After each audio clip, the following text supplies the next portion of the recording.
내가 너희를 생각할 때마다 나의 하나님께 감사하며 간구할 때마다 너희 무리를 위하여 기쁨으로 항상 간구함은 너희가 첫날부터 이제까지 복음을 위한 일에 참여하고 있기 때문이라. 아멘. 네, 첫날부터 지금까지 변함이 없다 이런 말을 하고 있는데요. 정말 이 빌립보 지역에 있는 이 교회를 바울이 생각하면서 그렇게 기뻐하고 이제 행복해하고 또 늘 하나님께 감사하는 그런 마음을 이제 가졌다고 여기 말씀하고 있습니다. 그 이유가 있어요.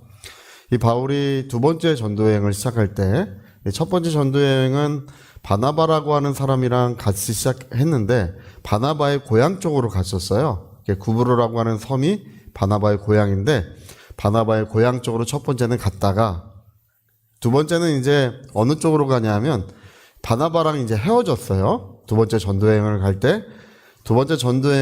갈 때는 바울의 고향 쪽으로 갔어요. 다소라고 하는 동네가 바울의 고향인데 그쪽을 향해서 이제 전도여행을 갔다가 이제 어디로 갈지를 모르겠는 거예요. 그래서 왼쪽으로 갈까? 그랬더니 주께서 가지 못하게 하시고 오른쪽으로 갈까? 또 그랬더니 또 성령께서 가지 못하게 하시고 그러니까 계속 가다 보니까 이제 바닷가가 나왔어요. 그래서 바닷가 앞에서 이제 하나님 어디로 전도여행을 가야 됩니까? 간절히 기도하고 잠이 들었는데 꿈에 이 마게도냐 사람들이 손짓을 하면서 와서 우리를 좀 도와달라. 꿈에 손짓을 하면서 와서 우리를 좀 도와달라. 뭐 이렇게 합니다. 그러니까 우리나라와 일본이 바다가 가깝죠? 바울이 있던 곳과 마게도냐가 이 바다가 굉장히 가까워요. 그래서 배 타고 이제 작은 해협 하나를 건너가지고 이 마게도냐의 빌립보라고 하는 동네에 이제 이릅니다. 그게 이제 사도행전 16장의 이야기인데요. 빌립보 동네에 그 유명한 사람이 한 사람 나오죠. 루디아라고 하는 이 자주 옷감 장사를 제일 처음 거기서 전도를 했어요. 그래서 자주 옷감 장사랑 같이 이제 루디아의 집에서 복음도 전하고 이제 거기 최초의 교회가 세워졌었는데 거기서 어떤 일이 있었냐면 이제 바울과 실라가 이 복음을 전하는데 하루는 이 점치는 귀신 들린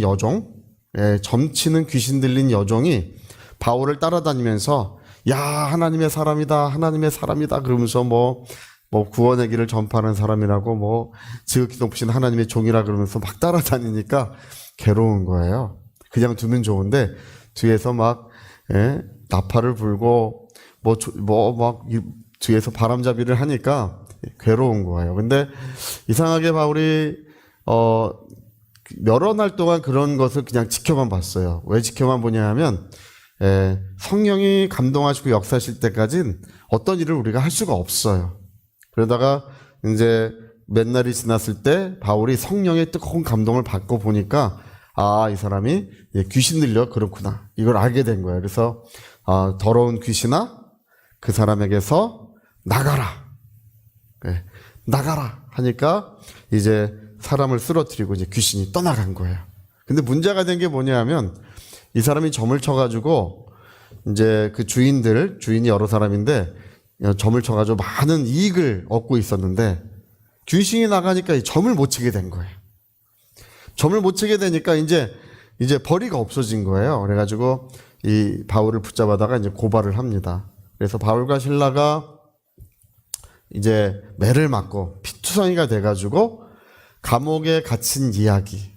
그 유명한 사도행전에서 가장 아름다운 장면 중에 하나이고 가장 농도가 짙은 그 하나님의 은혜의 역사의 장면의 그 한 장면이 이제 그 감옥에서 일어납니다. 바울과 실라가 이제 감옥에서 아주 고요하고 모두가 잠들어 있는 그 밤중에 이제 묶여가지고 피투성이가 됐어요. 묶여가지고 하나님을 찬미하고 기도함에 죄수들이 듣더라.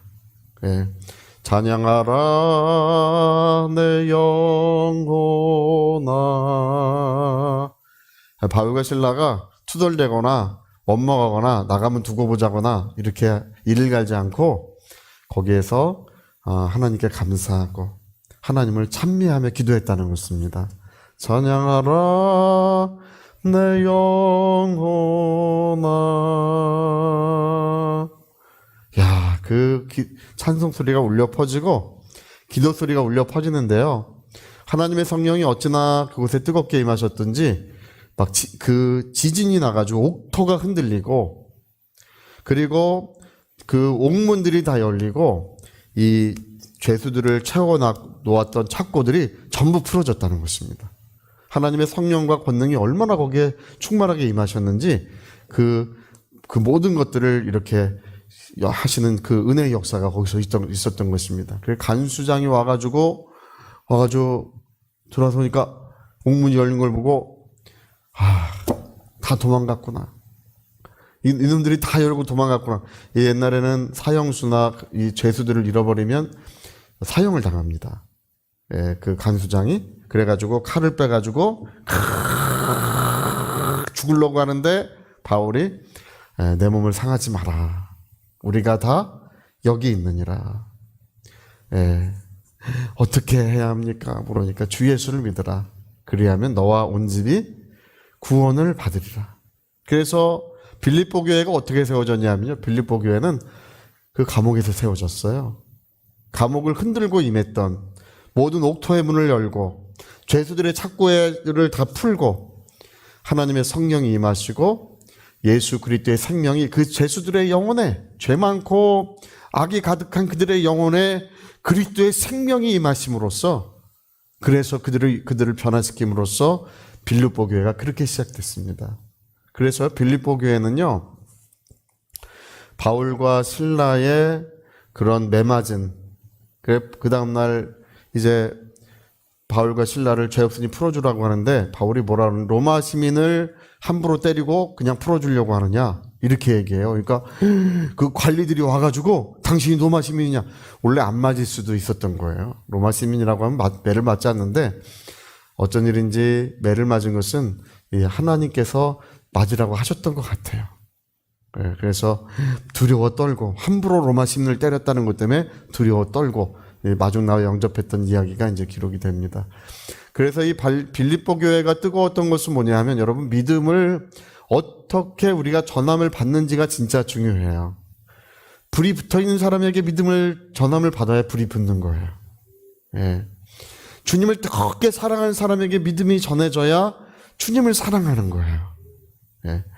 누구에게 믿음 전함을 받았는지가 얼마나 중요한지가 그걸 보면 알 수 있습니다. 그래서 바울이 오랜 생활 동안 복음을 전하러 다녔는데 빌립보 교회는 오늘 여기 말하는 것처럼 내가 너희를 생각할 때마다 나의 하나님께 감사하며 간구할 때마다 너희의 무리를 위하여 기쁨으로 항상 간구함은 너희가 첫날부터 지금까지 복음을 위한 일에 참여하고 있기 때문이다. 첫날부터 지금까지 아무런 변화가 없이 주님을 위하여, 주님을 사랑하고 주님을 위하여 그들은 신앙생활을 하더라는 것입니다. 예, 주님을 사랑하고 주님을 위하여. 왜? 바울의 그 모습이 그들의 마음에 새겨졌기 때문입니다. 저희가 예전에 채플 예배 때 부산에 계신 목사님이 한번 오셨었어요. 제가 20살 때 신학 공부를 처음 시작할 때인데, 채플 예배 때 부산에 있는 어떤 목사님이 오셔가지고 1시간 동안을 변하지 말아야 된다고. 변하지 말아야 합니다. 변하지 말아야, 1시간 동안을 변하지 말아야 합니다. 아주 이렇게 말씀하시는데 어찌나 그것이 마음에 감동이 되는지 지금도 그것이 생생히 기억이 납니다. 오늘 여기 첫날부터 지금까지 변함이 없다고 하는 것처럼 우리 일평생 우리 신앙이 변함이 없어야 되고, 또 나의 신앙은 누군가에게 전해져야 합니다. 나의 신앙은 누군가에 전해져서 그들에게 생명을 주고 또 그들의 영혼을 새롭게 하는 은혜의 역사가 꼭 이루어지게 해야 합니다. 여러분, 이 죄짓고 허물 많고 세상을 방황하고 뭐 이러면요, 뭐가 없냐 하면 제자가 없어요. 네, 제자가 나지 않습니다. 올곧게 변함없이 주님을 끊임없이 사랑하며 기도하는 사람은 자기의 신앙을 닮은 제자가 나게 돼 있습니다. 네, 그래서 나의 신앙이 전파되지 않으면, 나의 신앙의 제자가 나지 않으면 그 자체가 그렇게 꼭 좋은 신앙이라고 할 수 없는 것입니다. 그래서 주님을 사랑하고 변함없는 신앙이 내 영혼을 통하여 전해져야 될 줄로 믿습니다. 은혜가 충만하시기를 부탁드리겠습니다. 자, 우리 같이 한번 기도하시겠습니다. 우리 한번 기도하실 때, 정말 바울의 그 매맞고 또 그 감사의 기도, 또 그 찬송 소리에 성령과 권능이 옥토를 흔들고 임하였던 그 역사 속에 빌립보 교회는 그렇게 세워졌습니다. 그러더니 뜨거운 불길이 꺼지지 않는 거예요. 위하여 우리 같이 기도하시겠습니다.